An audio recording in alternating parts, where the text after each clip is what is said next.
Fingers crossed.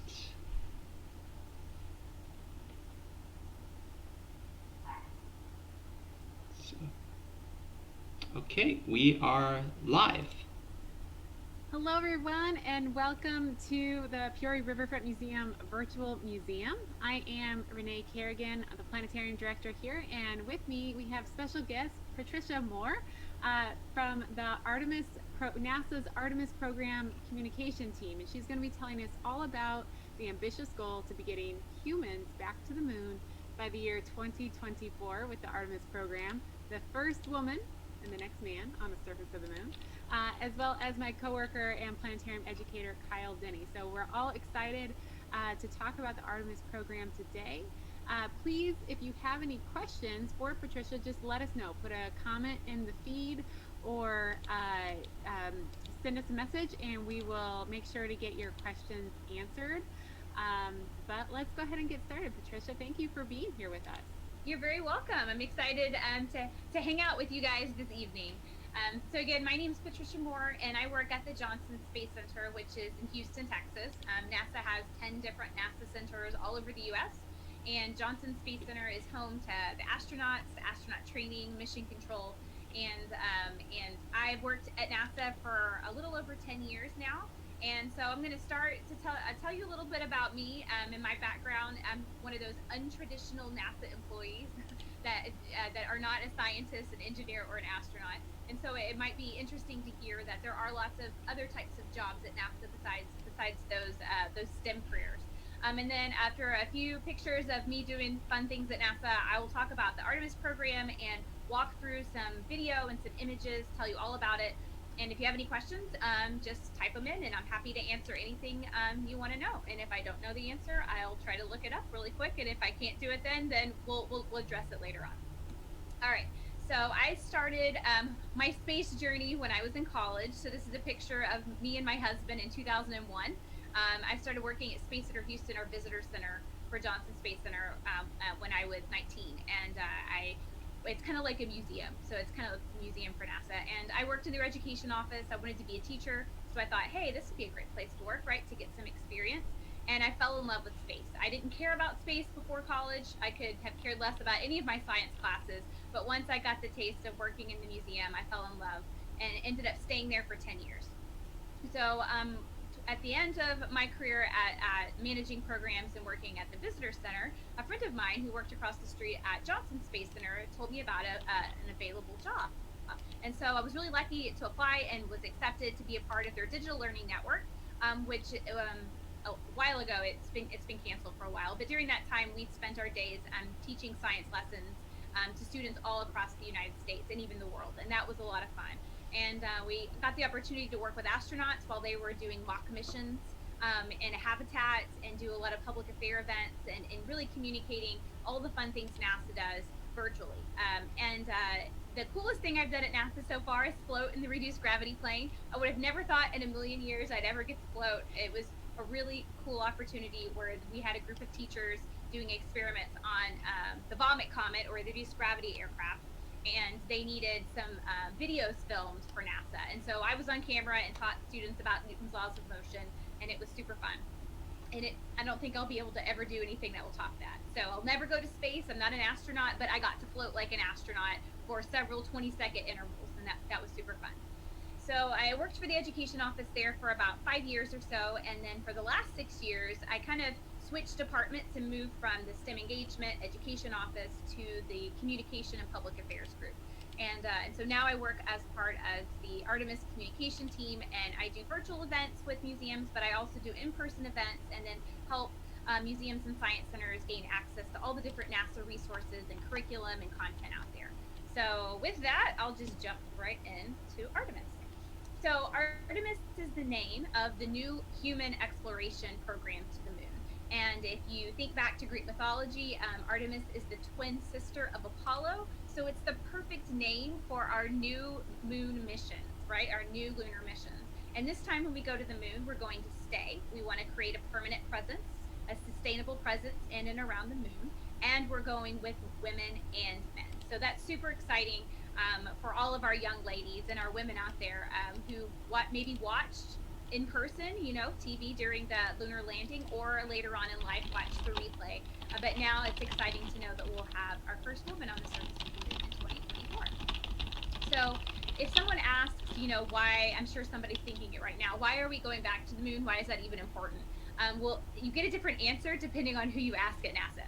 So if you ask our planetary scientists, they are going to tell you that there is so much to learn on the surface of the moon that we don't know. So imagine if you're an alien species and you decide to come and visit the United States or visit Earth, and you only go to your state. That is the only place in the entire planet that you visit. Your state is different, your city is different than many places on the planet. There are forests and rainforests, and there are jungles, and there are deserts, and there are mountainous regions, there's cold regions.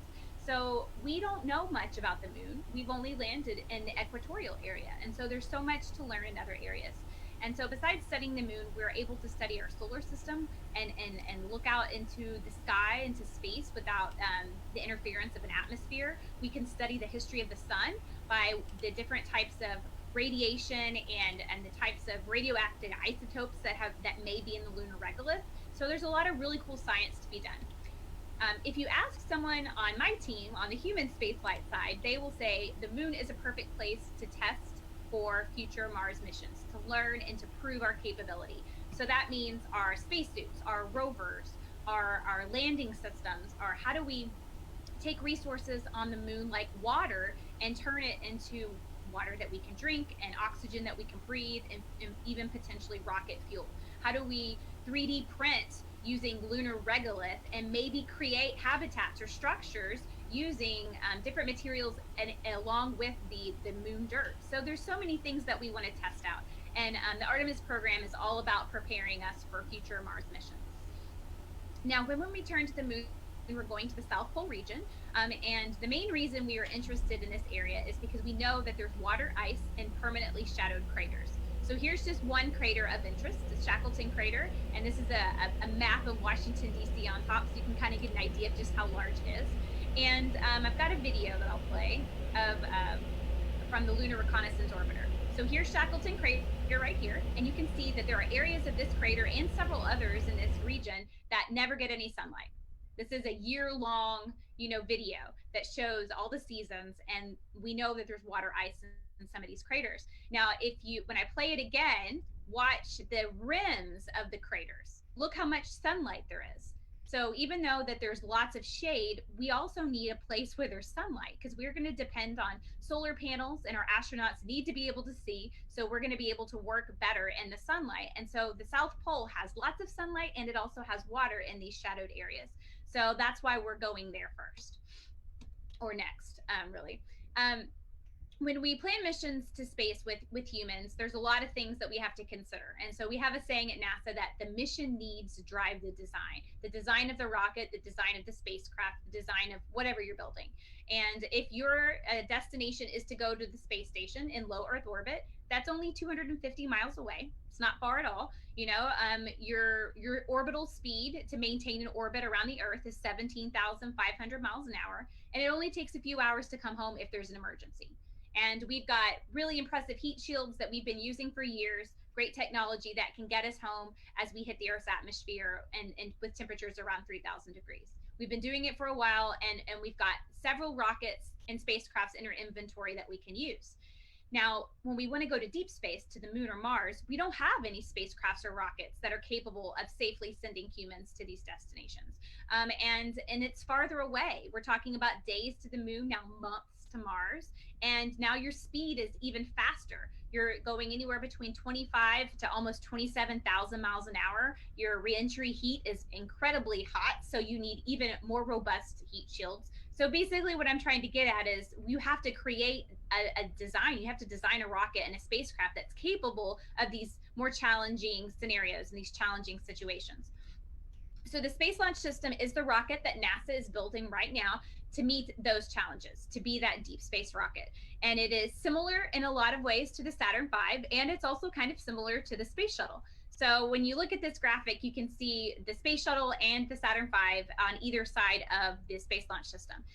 When it was time to build a rocket, the engineers are like, okay, well, what do we have in our inventory? What can we use on this new rocket so we don't have to recreate and spend more money. And so we're using boosters, the same solid rocket boosters from the space shuttle program. They're a segment taller, which gives us more thrust and more power. We're using the same main engines, the RS-25 engines, only this time they are running at their peak efficiency. So we never throttled all the way up in those engines during the space shuttle program, but now we can use the engines at their peak efficiency, and we had 16 left over. So we've got enough for 4 missions.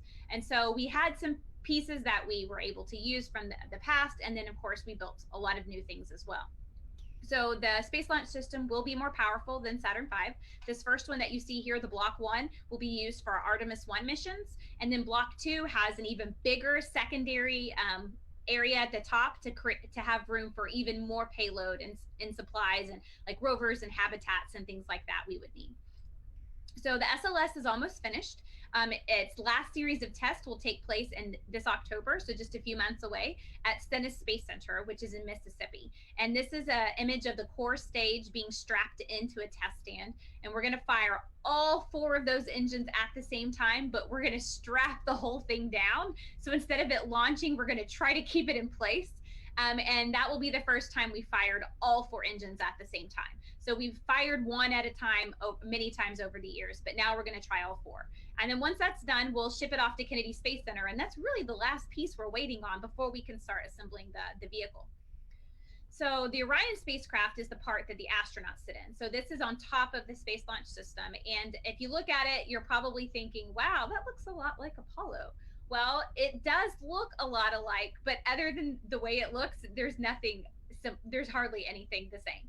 So the teardrop shape, that gumball shape, is the perfect shape for a vehicle to come in hitting the atmosphere at 25,000 miles an hour. Physics hasn't changed, and we haven't developed a better shape of a spacecraft that can withstand reentry. So that's why it's the same shape. But it's larger, it's 30% larger. All the tech inside is modern. So we're not talking about computing power the same as a calculator. We're talking about computing power that you would expect from a spacecraft in 2020. And then we're using solar power as a way to gain power in space, and that's being built by our European space partners at the European Space Agency. And we didn't use solar power during the Apollo missions. So that covers those 2 pieces. And then the front part is the launch abort system, which is the same tech as we used for Apollo, and they called it the launch escape system then. And that basically just pulls the spacecraft where the astronauts are away from the big rocket during launch if there's an emergency and we need to get our astronauts to safety. So the Orion for Artemis I is finished. It's sitting at Kennedy Space Center right now, waiting for the rest of the rocket pieces so we can start stacking it in the vehicle assembly building.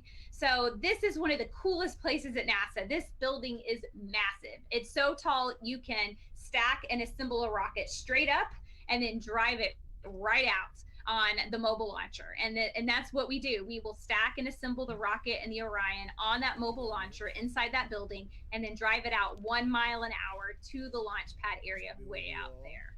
So it's super cool.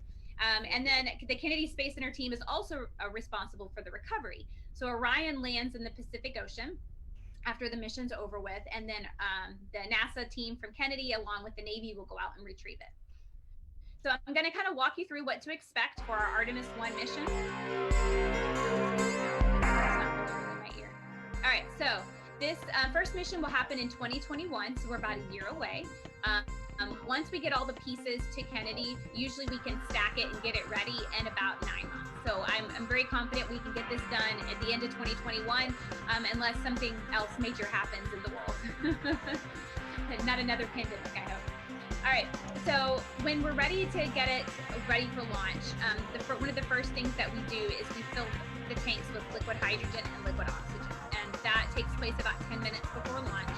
And this entire time, the launch control team at Kennedy is watching the computers and monitoring all the systems to make sure we're ready. And this first Artemis mission will have no crew, no astronauts, and we'll launch and then spend a couple of weeks orbiting the moon, and then we'll come back. So we're now about 5 minutes before, and then the arm retracts, and that's how the astronauts would get inside if we were putting astronauts inside. And then about 15 seconds, we fire the little sparks, and that kind of eats away at any gases, any off-gassing. And then at 5 seconds, we light the 4 RS-25 engines. And if you notice, the rocket's not going anywhere. Those engines aren't strong enough and powerful enough to get it off the ground. So we wait a few seconds to make sure everything's good with those engines, and then we fire the solid rocket booster. And when we ignite those, that rocket is going and you cannot turn it off. Those rockets are solid and they burn until they're empty. And so that's why we have that 5 second of a kind of a break to see what things are happening, because we can turn those liquid engines off, but we can't turn the solid rocket boosters off. So about 2.5 minutes into launch, just like the space shuttle, those fall away, only now we're at a much higher altitude, so those rockets cannot be retrieved. They will not be reused. They most likely will burn up in the atmosphere. If we wanted to reuse them, we would have to put heat shielding all on the outside, and that's not really feasible because it takes away from our payload capability. So now we're traveling around Earth at 17,500 miles an hour. We get rid of the core stage tank because those engines are finished. And all you're left with now is Orion, the surface module, and then one more rocket. They call it the ICPS engine, which is the Inner Cryogenic Propulsion System engine. And that's the last burn, the last rocket to push us away from Earth's gravity to get us going at about 25,000 miles an hour so we can send Orion to Earth. So Orion will spend a couple weeks around the moon orbiting and then come back. And then we'll be looking towards our next mission, Artemis II. And Artemis II will be similar, but a little different. It'll be similar in that we're going to go to the moon and come back, but this time we're going to have crew. We're going to have astronauts on board, and we're going to do a free return trajectory around the moon and have them orbit the moon and then come back. And then Artemis III is the moon landing with the first woman and the next man. And so that's kind of the sequence of the events happening in the next 5 years or so. But there are a few things that we're missing that I haven't talked about, and one is the lander. Orion cannot land. It's an orbiting spacecraft, so it'll stay in orbit around the moon, and then it will attach to a lander. And so NASA's working with 3 different companies, 3 different groups to come up with concepts to create a human landing system. So we've got the national team, which includes Blue Origin, Lockheed Martin, Northrop Grumman, and Draper. We've got SpaceX, and then we've got Dynetics. And if you take a look at these pictures, they're so different. All of these designs are very, very different, which is really exciting for NASA. We'll choose one for the 2024 mission, but we could use the other designs later on in the future because we ultimately want to have a reusable lander that can go to and from the gateway to the surface. And so think of the gateway as an orbiting spaceship that's always in orbit around the moon that allows us easy access to the surface of the moon. Orion can dock to it. Other spacecraft can dock to it. It's got a habitat. It's got it'll eventually have an airlock. So if we need to get astronauts on the outside, we could have them. So we have a really big plan on what we want to do with the gateway, and we're super excited that we have our international partners interested in working with us. So all of the same partners that are collaborating with us on the International Space Station are also interested in helping us build the gateway. So we've got Russia, Japan, the European Space Agency, and Canada. And there are several other countries that are interested in partnering with us for surface operations. So when we get to the surface of the moon for that first Artemis Artemis 3 mission, we'll be there for several hours. I've heard 3, I've heard 5, I've heard 7. I don't think NASA's decided how many yet. So it's several hours. And then they would go back in orbit to the Orion. Now, our next mission for Artemis 4, we may stay days. And then the next year we stay months until ultimately we can have a year on the surface and have a habitat, a lunar base on in the South Pole, and have humans living on the surface for a year. And when we've done that, then NASA will be comfortable with sending people to Mars. So we've got a lot of work to do to get to that point. And all in the meantime, before we send humans to Mars, NASA's sending robots. You know, we've got the Perseverance mission that will land in February. And then we have future missions that will bring a sample home from the from the Martian surface back to Earth. And so we're working with robots and humans to make things possible. So for those of you who are in the audience that are the right age to become a Martian astronaut, it's super exciting to think. So I think that you could be that first person or a part of the team that goes to Mars. And one of my favorite pictures from Mars is this one here, because this is taken 39 million miles away from home. And if Mars is your home, this is what Earth looks like. this tiny little speck in the sky. That just kind of puts it in perspective how challenging it is to send people to Mars. And that's why we haven't done it yet, because NASA wants to bring our astronauts home. We're not interested in a one-way mission. We want to bring our astronauts home. And so we'll wait and use Artemis and the moon to learn how to live off-world before we send people 39 million miles away from home. So in closing, I want to talk to you a little bit about jobs and careers at NASA. So for example, when I told you about myself, we've got lots of communicators at NASA, lots of teachers, we have graphic designers and people who create virtual realities and apps and all kinds of cool communication tools for NASA. And then we have the more traditional roles where you have all sorts of engineers and scientists. All of those engineers and scientists, for the most part, started off with some sort of internship with NASA. So if you really are serious about coming and working at NASA and you're young enough to know college is in your future, then sign up to be a NASA intern. And that will give you great experience and your foot in the door. And it makes it a lot easier to either work for one of the aerospace companies or even work for the government, work for NASA. So there's just a few examples. We've got flight controllers and mission control, astronaut trainers. You could be an astronaut trainer that teaches the astronauts on how to use the toilet or teach the astronaut how to clean up their mess if it's floating around in space, or how to, deal with fire. I mean, astronauts have to be trained on every little thing. And so we have loads of astronaut trainers. And then we have people that work with their hands that are actually building construction at the launch pad and building the spacecrafts and the rockets. We've got people that are building rovers. We have a really cool robotic team at the Jet Propulsion Laboratory in California. And they're doing great work with robotic missions. And then we've got folks here at Johnson Space Center that are building spacesuits, the spacesuits of the future, and geologists that are planetary scientists. So there's just so many different things. So with that, that's the end of my presentation. And now I am happy to answer any questions that you have. All right, and we do have a couple of questions here today for you to answer. The first of which comes from, if I pull it up here, comes from Mr. Chris Ferris. He asks, what's the cost to send humans versus robots, and what are the positives and negatives for both? Sure. So I will tell you, I don't know the exact numbers, but I will tell you that it's more expensive to send humans because we have to keep humans alive. And so it's going to be less costly to send a robot than it is to send a human. There are pros and cons to both, right? We want to use robots to scout out and to learn as much about a moon or as much about Mars as we can before we send people. And if you ask a geologist or a scientist, who would they rather have on the surface of a planet, a robot or a scientist? They would definitely say a scientist, because the scientist can make observations and deductions immediately because they have this plethora of knowledge and experience. And robots can only do basic things that we, program it to do. So we need both. It's in my mind and in NASA's mind, it's not one or the other. You need both. So Perseverance is a great example, and Curiosity are looking for evidence of life. They're looking for microbial life. They're helping us understand what the environment is like. So when we do send humans, we'll have as much information as we can and to prepare. Great question. Very cool. So we have another question from Jennifer, and she asked, are they still using the same crawler transporter? I assume the same crawler transporter from the space shuttle program.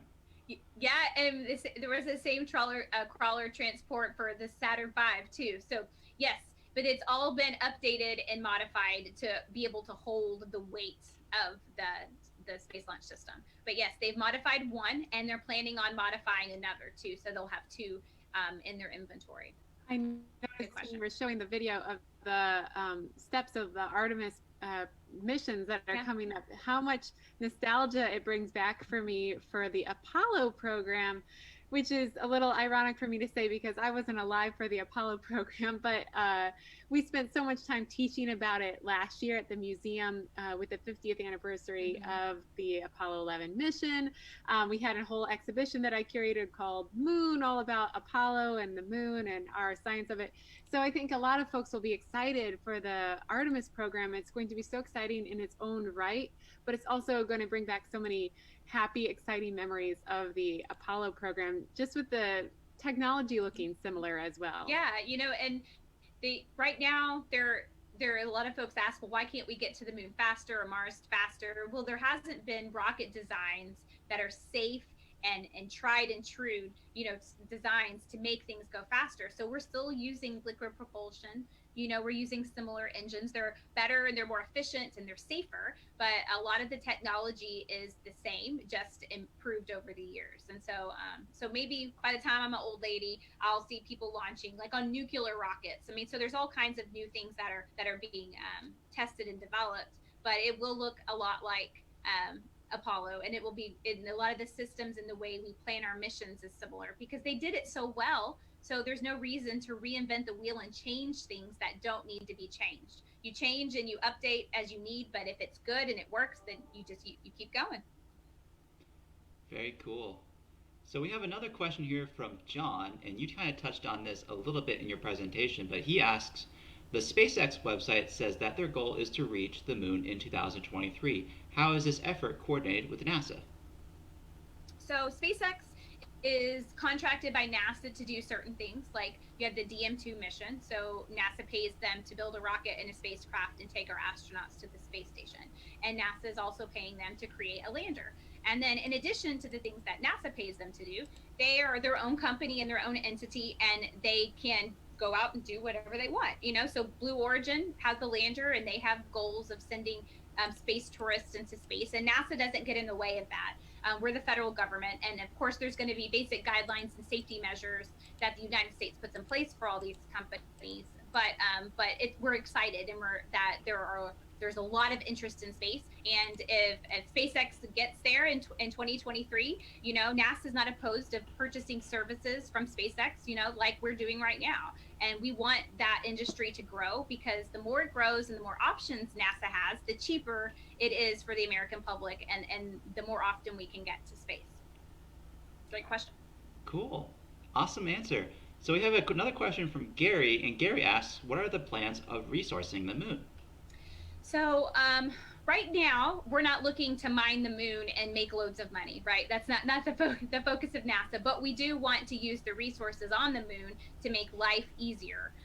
Because one of the goals is to learn to live off the land, and we call that in situ resource utilization. How do we use the resources on the moon to benefit our astronauts and our missions? So water is a big one. I also mentioned about 3D printing, and we're looking to see if we can take the lunar regolith, that dirt on the moon, combine it with other materials, and 3D print blocks or materials to build a base. So there's a lot of that sort of thing that we're looking at. And I think it'll be a while before you see companies like wanting to go to the moon and mine, because that's going to be incredibly expensive just to get, equipment and rockets out there. So I don't think we're too concerned with any of that yet. But there could be valuable resources on the moon that may benefit us here on Earth. But right now we're looking at how do we use what's there to help us in our missions. Awesome. So we have another question here, and it asks, will the astronauts plant an American flag during each landing event like the Apollo missions? So I imagine that they will, but if we bring international astronauts with us too, I imagine they'll plant their flag. So it's not stating that this belongs to the United States. It's more for achievement, saying that we're here and we did this. And Artemis will be an international collaboration. It'll be an international program, and so as other countries get a chance to send one of their astronauts to the moon, I imagine that they will be proud of that moment and that accomplishment and put a flag on it as well. I have a question Sure. myself. I'm curious, the Gateway, it's similar, a little smaller, right, than the International Space Station. And you said that the goal for Artemis, a future mission would be to stay on the moon for a year on the moon base. Will astronauts be staying in the Gateway as well, or would they be staying on the surface, and or could astronauts stay in the Gateway for an extended period of time? So right now the plan is for the astronauts to spend a limited amount of time in the Gateway. I mean, if we could make it bigger, if there was funding and interest, and have people live on in orbit. But right now it's the idea of having a waypoint or a stopping point before we go to the surface. It gives a place for the Orion to dock to. Since we're in a halo orbit, it gives us access to all points of the moon. So I haven't heard anyone say that we have plans for people to live there permanently. It's being designed so we don't have to have crew there permanently. So for those first few missions, astronauts may go for a few weeks or a few months, and then they come back. And maybe some stay on Gateway and some go to the surface. Maybe they take turns, going back and forth. But it's not designed to hold people permanently like the International Space Station. In fact, it's a much smaller. So the space station is like the size of a football field that's got multiple habitats and laboratories. This is most likely going to have one habitat and maybe another laboratory, if depending on what our international partners contribute, and it could grow, but we're more interested on being on the surface of the moon than building another big space station in orbit around the moon. Sure. Yeah. So I actually have a question, speaking of the International Space Station. My question is, what role will the International Space Station play in the Artemis program? So they're actually kind of separate. So the International Space Station is going to be in orbit around the Earth. It's not going anywhere, and Artemis is the lunar program. So there are two very different programs, but we have learned a lot from the International Space Station and the research that's been done there that's helping us prepare to have humans live off-world. And so I would say the major contribution is that learning, how to live in orbit around in space, how to be able to grow food in space, what types of exercise equipment and technologies do we need to keep our astronauts safe. Those kinds of things are being understood and already realized by the science on the space station. But they're two completely different, separate programs as far as funding is concerned and mission objectives. Very cool. So so far that's all the questions we have at the moment. If anybody watching, I know we have a few people watching right now. If you're watching, feel free to type in the comments any questions you may have regarding the Artemis programs. Renee, do you have anything? I have a really cool video I want to show you guys that wasn't a part of the initial presentation, but it's all about our new spacesuits. So it's pretty cool. So the new next generation spacesuit is called the XEMU, and I will play this video for you guys so you can learn a little bit about it. Maybe that will jog some questions you may have about spacesuits.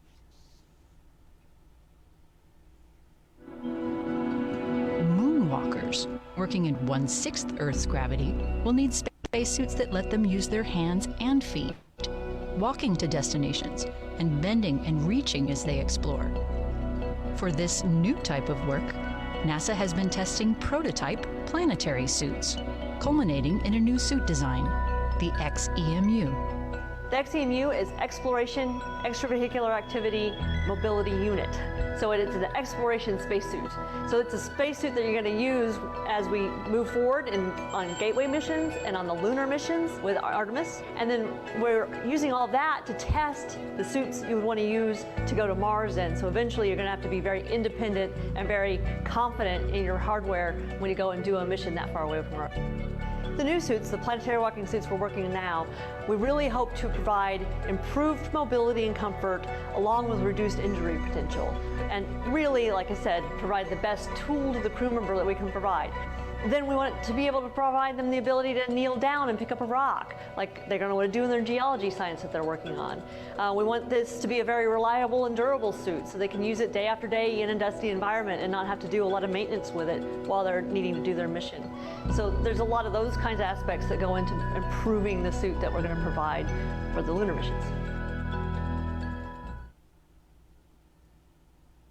Cool. It looks so much easier to move in than the Apollo suits, where the astronauts frequently had trouble bending over or reaching.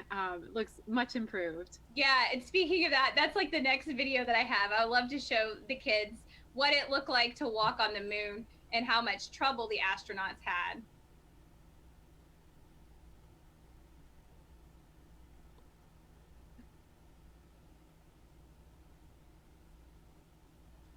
Oh, was it working?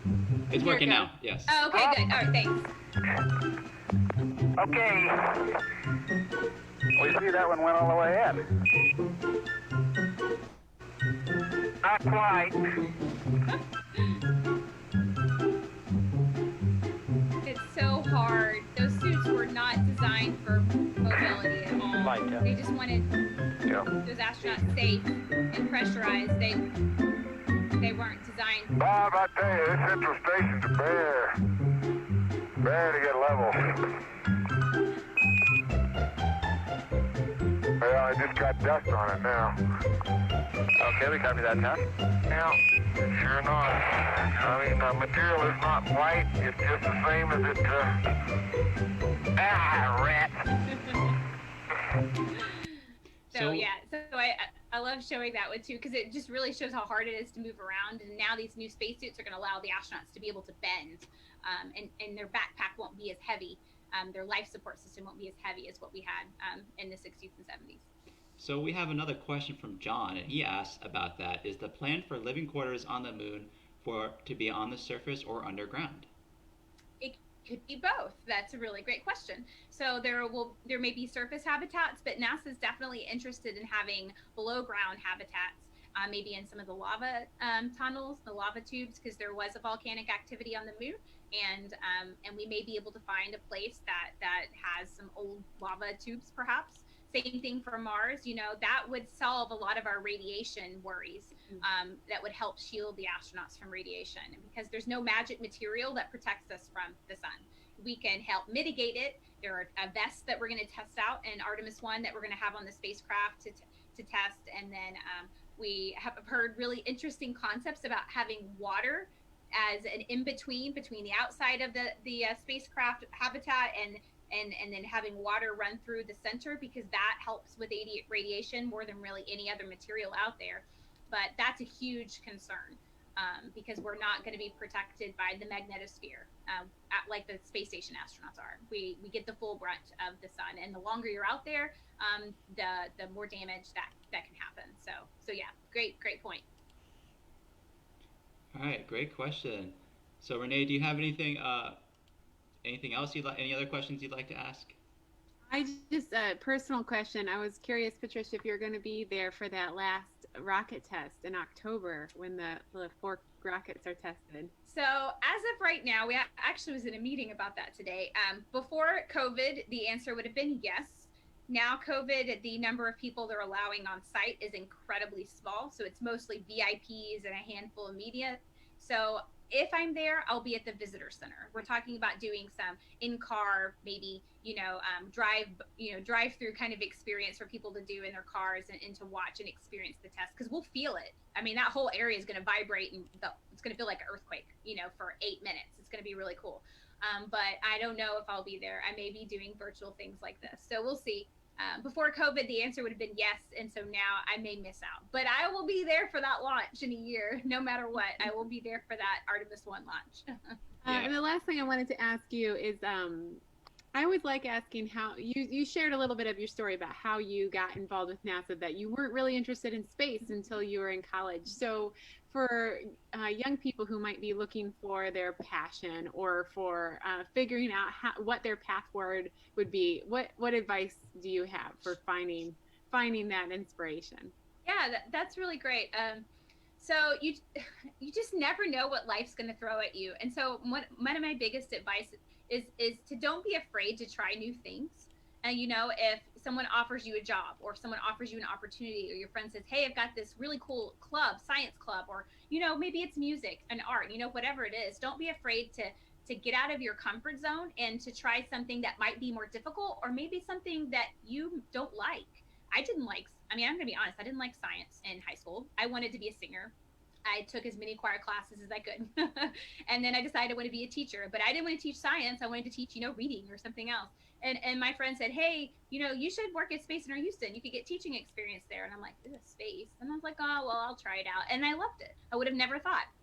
And you'll see a lot of astronauts and engineers give similar advice is once you try something new, you may like it. And if you like it, stick with it, right? So do everything you can in that subject area. Be a part of clubs, be a part of groups. If you're in college, be a part of different science and engineering fraternities, or, get experience working in robotics groups. Take those classes that are a little harder than some of the others. And that gives you a leg up. It gives you an advantage. So when the time comes and you're thinking about working for a space industry, you will have that experience. And if space isn't your thing, find what it is, experiment, try out some new things and see what your passion is. And then if you can find a job in your passion, you will never hate your job. You know, you hear a lot of stories about how some grown-ups, they hate their job. It's just a job, you know, it's nothing fun. Well, if you can find a job and explore your passion as a career, you will never have a bad day at work. You know, well, hopefully not have a bad day at work, but most likely not have a bad day at work. So that would be my advice. Well, thanks so much for sharing your time with us today, Patricia. We really enjoyed talking with you. I know I'm super excited about the Artemis program, and we'll continue teaching about it here at the Peoria Riverfront Museum and in the Dome Planetarium. And we wish you guys all the best of luck as you're finishing up the Space Launch System and getting us back to the moon again. Thanks. Yeah, we're really excited, and we're happy that you're sharing NASA's story, and we hope that all the community's engaged and excited with us. And you can follow along with NASA on our social media accounts and be a part of all the events that the planetarium puts out, and that will keep you up to date with what's going on. All right. Well, thanks so much for tuning in, everybody. And we'll see you again soon with another virtual Peoria Riverfront Museum program. Thank you to museum members and our Visionary Society members for supporting programs such as this. And we hope you have a great evening.